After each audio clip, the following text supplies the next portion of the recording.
সুপ্রভাত বন্ধুগণ, আপনাদের সবাইকে জানাই প্রভু যীশু খ্রিস্টের নামে শুভেচ্ছা ও শুভকামনা।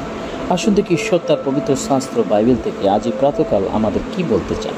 আজই প্রাতকালীন অধ্যয়নের জন্য আমরা বের করব প্রথম জন তার 5 অধ্যায় 4 পদ। লেখা আছে, কারণ যাহা কিছু ঈশ্বর হইতে জাত তাহা জগৎকে জয় করে, এবং যে জয় জগৎকে জয় করিয়াছে তাহা এই আমাদের বিশ্বাস। ঈশ্বর তার এই সুন্দর বাক্যে আমাদের সকলকে আশীর্বাদ যুক্ত করে। আমেন। আজই প্রাতকাল প্রভুর বাক্য আমরা যখন দেখি, আজ আমাদের দেশের জন্য বিশেষ একটা দিন, স্বাধীনতা দিবস।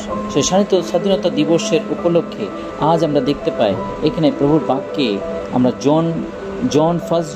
প্রথম জন তার 5 অধ্যায় 4 পদ যখন পাঠ করে এখানে লেখা আছে, কারণ যাহা কিছু ঈশ্বর হইতে জাত, বন্ধুগণ, যাহা কিছু ঈশ্বর হইতে জাত, যা ঈশ্বরের, তাহা জগৎকে জয় করে। যদি ঈশ্বরের যা সমস্ত যেটা যদি আমাদের জীবনে থাকে, তাহলে আমরা সেই জগৎকে জয় করতে পারি।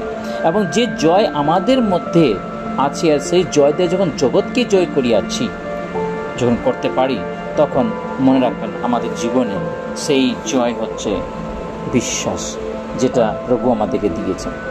সেই বিশ্বাস আজ এই সংসারে যারা প্রভু যিশুতে বিশ্বাস করে তাদেরকে বিশ্বাসী বলা হয়।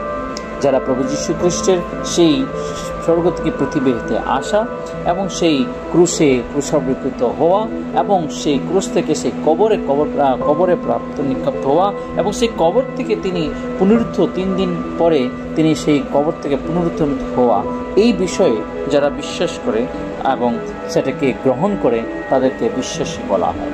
তাই এখানে জন বলছে যে, কারণ যাহা কিছু ঈশ্বর হইতে জাত তাহা জগৎকে জয় করে। বন্ধুগণ, যা কিছু ঈশ্বর হইতে জাত, যেটা ঈশ্বরের, সেটা দিয়ে আমরা জগৎকে জয় করতে পারি। এবং যে জয় জগৎকে জয় করিয়াছে তাহা হচ্ছে আমাদের বিশ্বাস।